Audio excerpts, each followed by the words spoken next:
I'm back, and my mic is on now. So hopefully, Christabel, Simon Says can hear me in the chat. We can keep it going. Well, there's 4 people watching this. Yeah, that's not good. Anyway, so if you were there, you heard us rap a little bit about Titus O'Neil. Let's move on. Let's talk about the Batman Superman trailer that just came out today. That was, why didn't they lead with this trailer? Seriously, this thing was all that in a bag of chips. I mean, it was really sweet.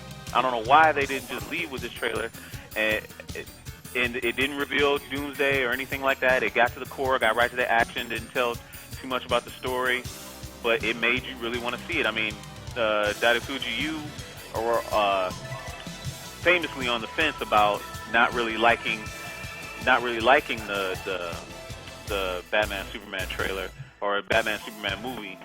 You weren't really excited to see it. No, it's not that I don't like it. I have to interrupt you there, Kenshiro. Okay. I have no opinion about it right now. Right now, I have seen what DC has put out, and I am not impressed by what DC has put out. But this trailer gave me a little bit more like, oh, okay, it looks like they're going to do something that I want them to do, which is give us a good Batman, give us a good Superman, and not make things stupid. But one thing I still don't understand, okay, don't read the comics, have watched a lot of Batman media from the TV series and whatnot, various TV series. How, without using kryptonite, is Batman going to stand toe-to-toe with Superman? Well, that's just it. Kryptonite is in it. I don't know. I don't understand how. Don't understand why. They never explained where it came from, but it is in it. It's in there. Well, the rumors, it's been rumored for a while, but one of the things is that Lex somehow has kryptonite, and when Batman breaks into his facility, and that's what's always bothered me about Man of Steel, about the DC cinematic universe as it's been built, because kryptonite was never established as even a thing. I mean, Clark's ship left Krypton long before Krypton exploded. So there was no kryptonite that attached to his ship like there was in the comics at one point. And they're trying to tell me that Krypton, which was billions of light years away, the meteorites found its way there. they're gonna Hollywood it. That's what they're gonna do. Oh, definitely they're gonna Hollywood it. Goyer's gonna pull something out of his hat and is really gonna turn this into some kind of convenient plot point that, Lex is going to give Batman kryptonite, and so he can fight it on equal level with Superman, because we all know, come on, that this is, no, it's just not, it's not supposed to work. I'm guessing that's the reason. If you saw the trailer, at the end you see it's a pretty awesome scene where Superman swings on Batman. He blocks it like this, and Superman looks at it like, what the hell? Yeah. I'm guessing there's probably some kryptonite in the vicinity that made him weak. Because there's no damn way. I don't care what the hell that armor is. You're not stopping Superman's haymaker.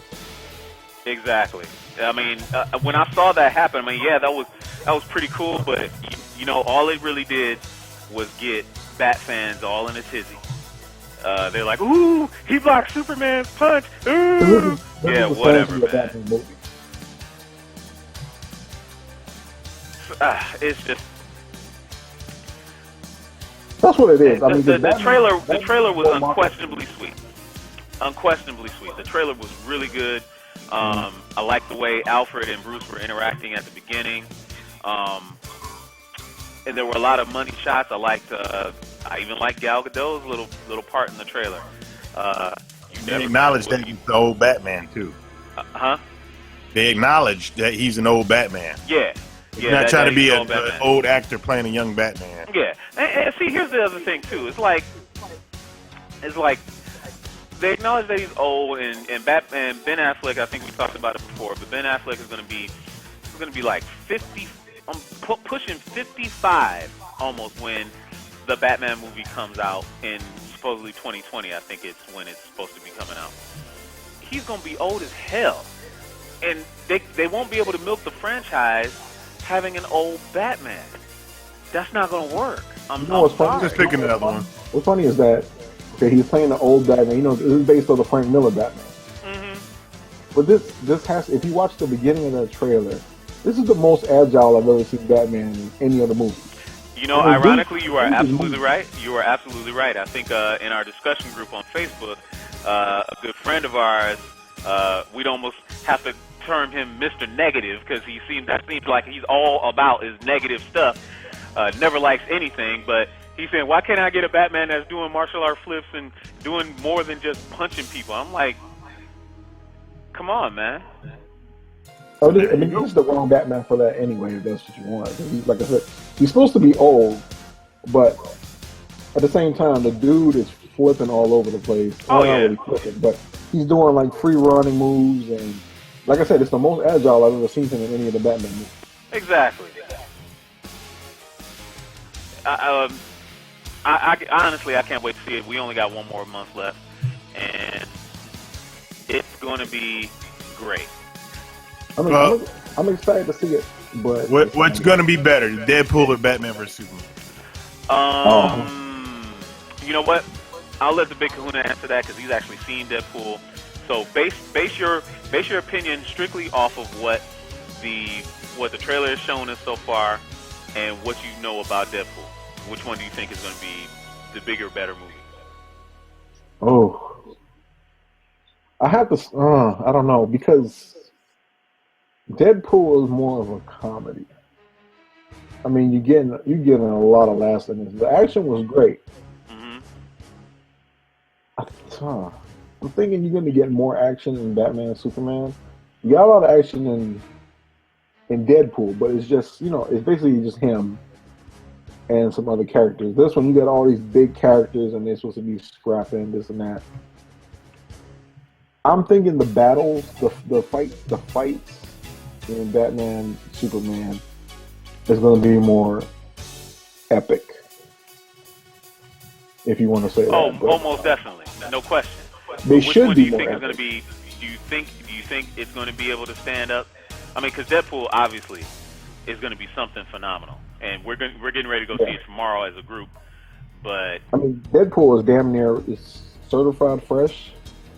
If you follow Rotten Tomatoes or whatever like that, it's gotten A's all across. All YouTubers that I watch movie reviews, everybody's been giving it an A. They don't really have nothing really bad to say about it. So there's going to be disappointment with Batman versus Superman. I already know that. It's going to be the nitpicking and this and that. So I mean, I don't know. I kind of look at it. They're two kind of different animals. I don't really know how to really judge it, but I mean, as of right now, Deadpool. Ooh, that's pretty big, man. That's pretty big. You saying that? Yeah. It sounds pretty big, but like, if you're just going off in the past DC, I mean, I don't know. I want to be excited about Batman versus Superman. I do. This is how I look at it. When you leave the theaters, after we all see Deadpool tomorrow, you're gonna leave the theaters. You're not really have anything bad to say about Deadpool. Hey, everybody's gonna be loving it. Oh, it was funny, the action, blah blah blah. I haven't heard really anything bad about it, and I don't think nobody's gonna really have anything bad to say about it tomorrow. Okay. I can almost put money on it after we see Batman versus Superman. There's gonna be something we don't like about it. This didn't click. This was stupid. We already know Lex Luthor. Let's not talk about Lex Luthor. The less said's better. So there's already negatives towards Batman versus Superman. Even though we didn't see it yet, we already know that there's going to be stuff that's not going to sit well with certain crowds.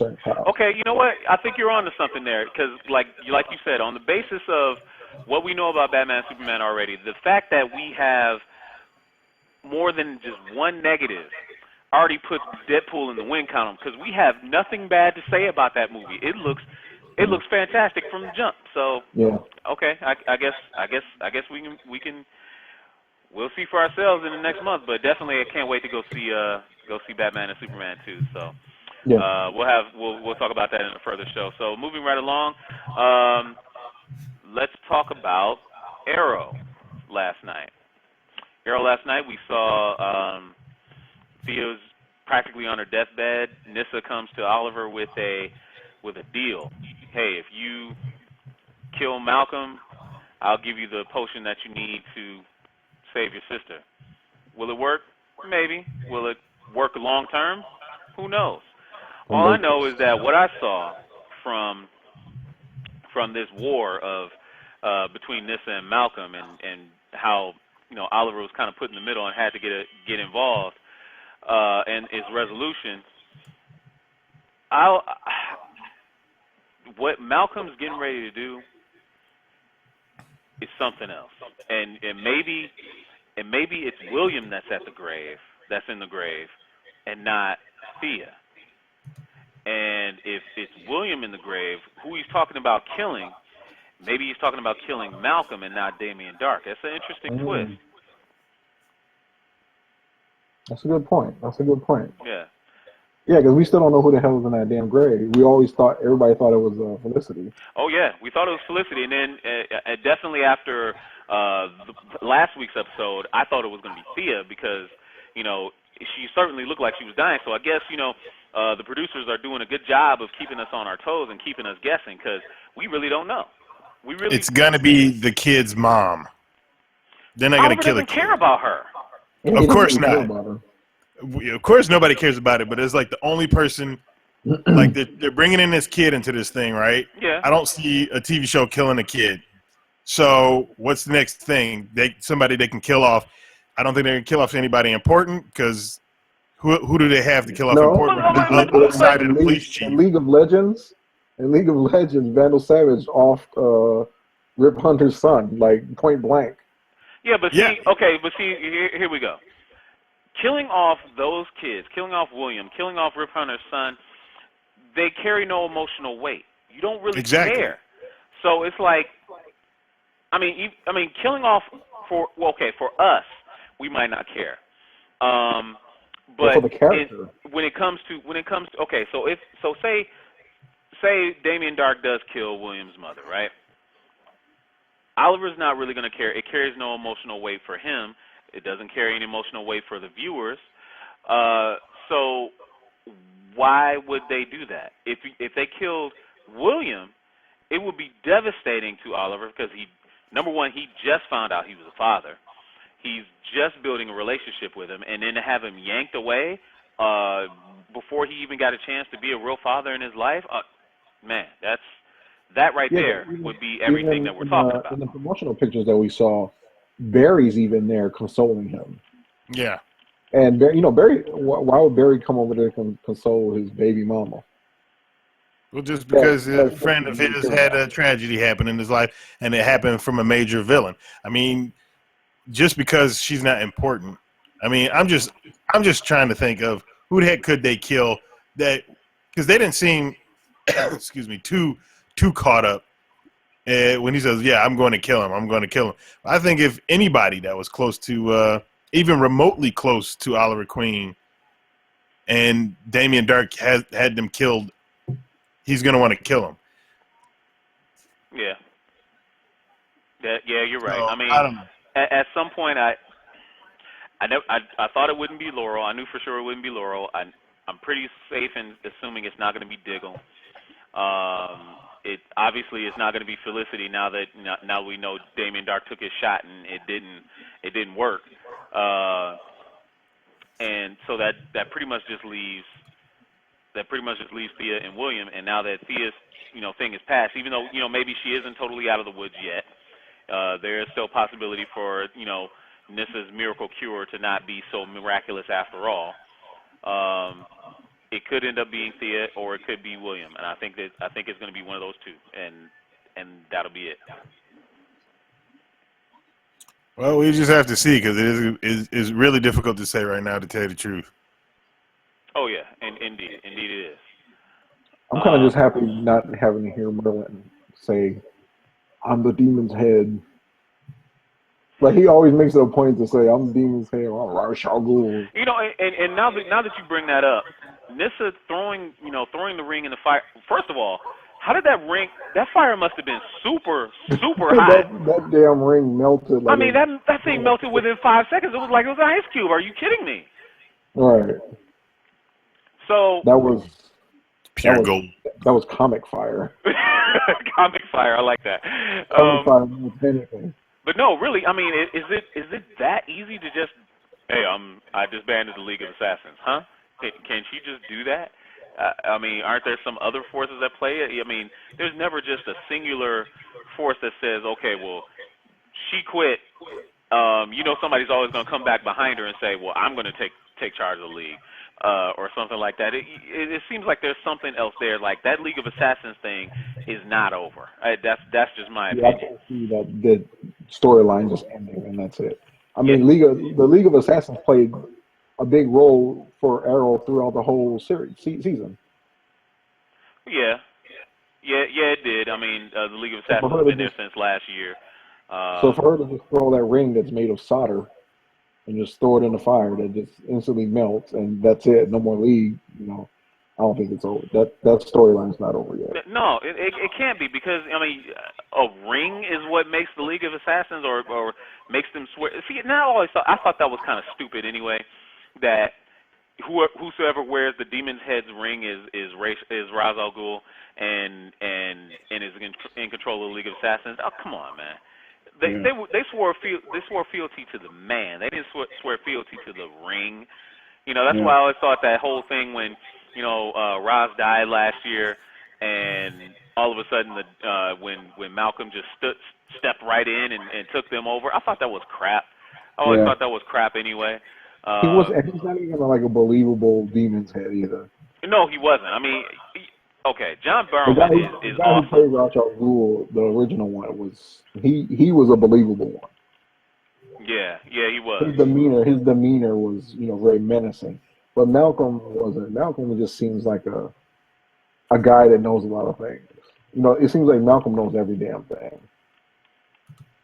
Yeah, and I think to me also Malcolm serves better as not being the Demon's Head, just being the guy that's kind of out for the revenge, because he had kind of been, him just being the convenient plot point, saying, oh well, I know more than you know, kind of got tired, Yeah, in my opinion. So now that he's free and now he's causing havoc behind the scenes, he's much better served doing it that way. yeah. I think Going his back to being character is better without being the Demon Head. Yeah, I think that's a lot better. So to finish, we have the rumor. No, I guess it's not a rumor anymore. It's not a rumor at all.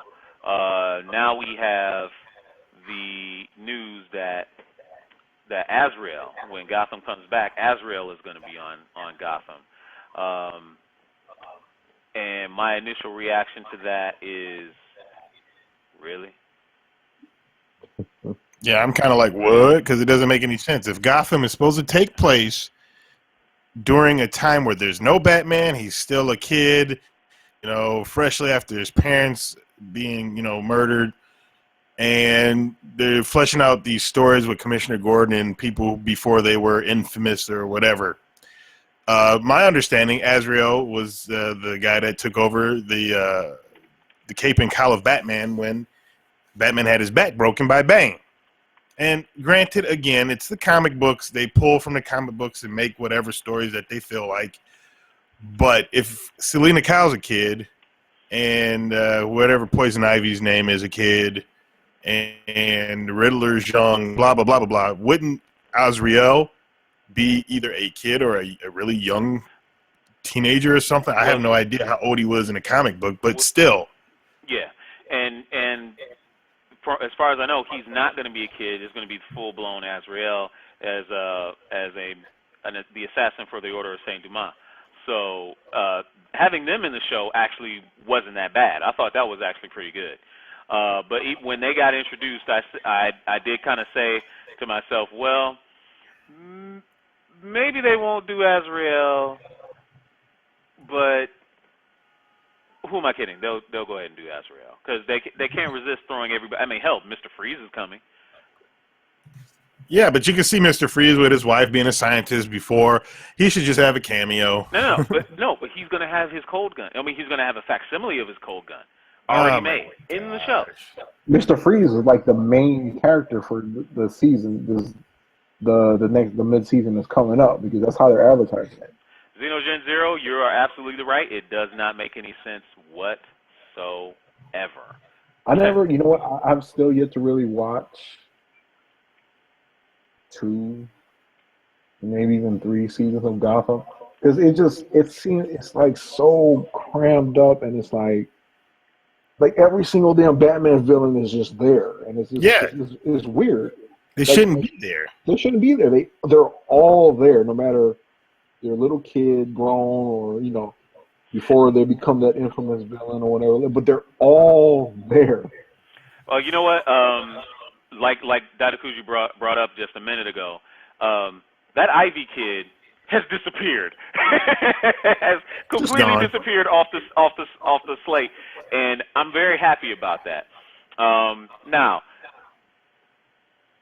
as far as Azrael being on the show, let's see what happens because it probably won't be Jean-Paul Barbier. It probably won't be him. It'll probably be the Azrael before him. I mean, because Azrael is really—he's not a singular character as you think. Azrael is a mantle. So there's been many Azraels over the years for the Order of Saint Dumas. So we'll see exactly how it pans out in Gotham. But all I know is that okay, Junkie Nation. If you're going to watch Gotham and you're going to enjoy Gotham, you have to completely divorce yourself from the Batman mythos. Because if you don't divorce yourself from the Batman mythos, you will not enjoy that show at all. Now, if you take it for what it is, it actually is a pretty fun show. I love the Penguin. I've grown to really like the Riddler. He has really stepped out this season. Jim, as a character, has kind of stepped back. It's like it's been more to me. It's been more about the villains, and I guess that's why they did that whole Rise of the Villains subtext thing. And I think if you take it at its face value, and of course we hope Jerome does come back, even though he's quote unquote the Joker, I guess you could say. Maybe he will come back from the dead because I mean I know they're doing that secret experiment thing underneath. Is that like Wayne Manor? I think they're doing it in. Is that it? I have no idea. Whatever it is, I know they've got their body. Oh! Speaking of people coming back, Fish is on her way back too. Yeah. Obviously, she didn't die after being tossed off of whatever ledge that was. Yeah, I mean, hey.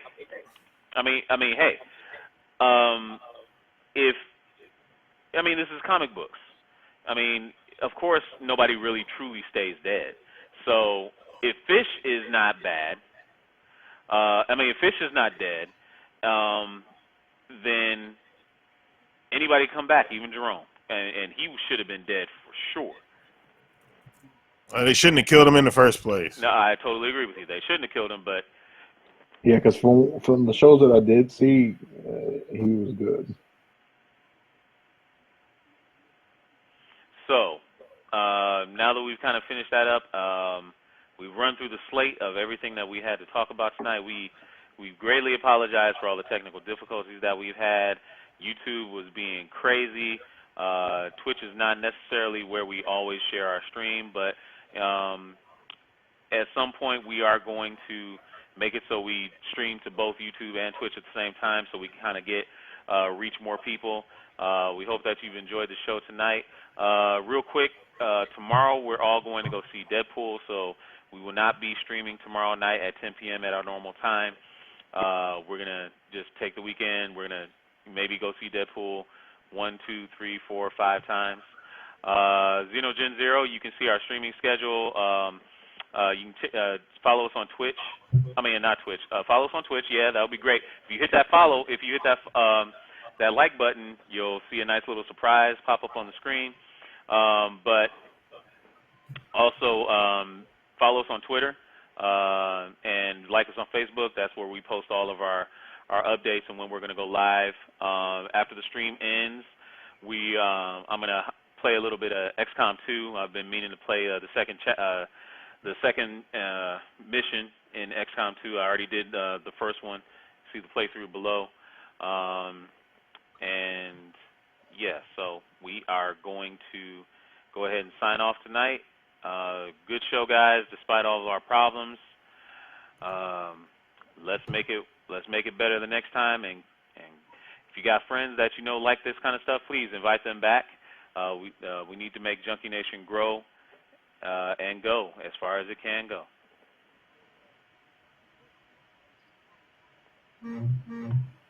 So for the Great Dadakuji and for the Big Kahuna, peace, everybody.